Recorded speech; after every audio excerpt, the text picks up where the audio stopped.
کیونکہ انہوں نے جب مکالمے کا وقت تھا اس کو ضائع کر دیا.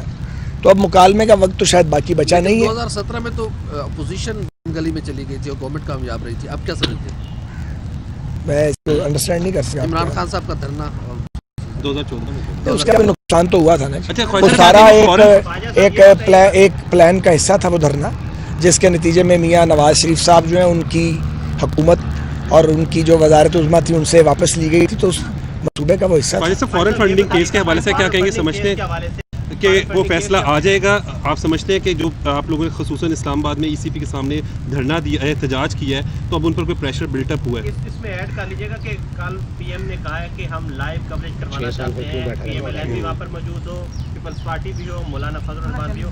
آپ ایگری کرتے ہیں کہ اس کو لائیو کوریج ہونی چاہیے؟ یہ اب وزیر اعظم صاحب کو یاد آیا کہ لائیو کوریج ہو. 6 سال سے وہ فورن فنڈنگ کیس میں اسٹے آرڈرز کے پیچھے چھپے ہوئے ہیں, اور وہ جو اکبر بابر صاحب ہیں جو ان کے فاؤنڈر ممبر ہیں پی ٹی آئی کے, ان کی آواز کو وہ سننے نہیں دیتے, اداروں کو دباؤ میں لیتے ہیں, اپنے وکلاء کھڑے کر کے مختلف ہیلے بہانے کرتے ہیں. اور یہ جو پیپلز پارٹی اور مسلم لیگ نون کے خلاف اپلیکیشن دی ہے, یہ صرف کاؤنٹر کرنے کے لیے دیا نا. یہ اب یاد آیا تھا ان کو کچھ عرصہ پہلے, آج انہیں لائیو کوریج یاد آ گیا تو یہ شوق بھی پورا کر لیں.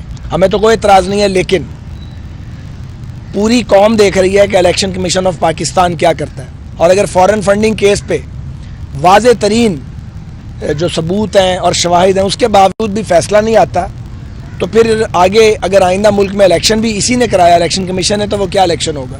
اچھا خواجہ صاحب کیا کہتے ہیں؟ بڑی محنت کے بعد لاہور کو جو ہے صاف ستھرا کیا تھا, ایک میکینزم لیکن اب جو صورتحال ہے پورا کرکٹ کے حوالے سے, اس پر کیا کہیں گے؟ اس پہ یہ کہیں گے کہ جب یہ لاہور میں واپس آئیں گے نا جی پی ٹی آئی والے, تو لاہور یہ بھی گندے انڈوں سے اور کوڑے سے ان کا استقبال کریں گے.